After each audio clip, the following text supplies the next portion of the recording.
En el año 2006 decidí emprender por cuenta propia. La meva família, per desgràcia, acaba quedant-se sense cap parcel·la i me toca començar de cero. Gracias a esos 10 años de bagaje, pues contamos con ya casi 3 restaurantes de los que estoy muy orgulloso.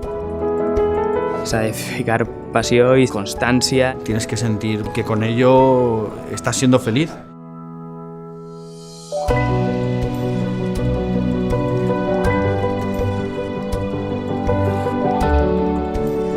Actualmente, dentro del grupo Mulandara, Restaurante Macelum sería, digamos, el hermano mayor, donde trabajamos más con producto de temporada, fresco. Vale, marchan 5 con menú Macelum.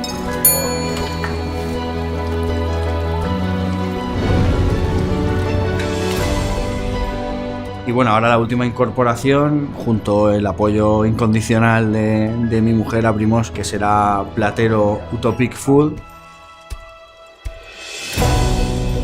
La filosofia de Terra Xufa inicialment va ser agafar un cultiu tradicional de l'horta, el qual no s'estava treballant en la producció ecològica, i no vendre la matèria prima, sinó intentar arribar el més lluny possible, més prop del consumidor. Fent producció ecològica ens havien de fer un mínim de rotació. Per tant, començarem a fer tot tipus de productes en l'horta. En esta ocasión voy a preparar un plato con berenjena rallada de la huerta valenciana, mozzarella y albahaca. Podemos empezar escalivando a la llama la berenjena rallada y la terminaremos de hornear unos 15 minutos aproximadamente. La albahaca la pondremos en 2 texturas diferentes y haremos también un aceite triturando la albahaca con un aceite de oliva virgen extra. El futur de l'horta, sense dubte, passa per l'especialització. Jo crec que en l'horta encara queda molta feina per fer, professionalització, especialització.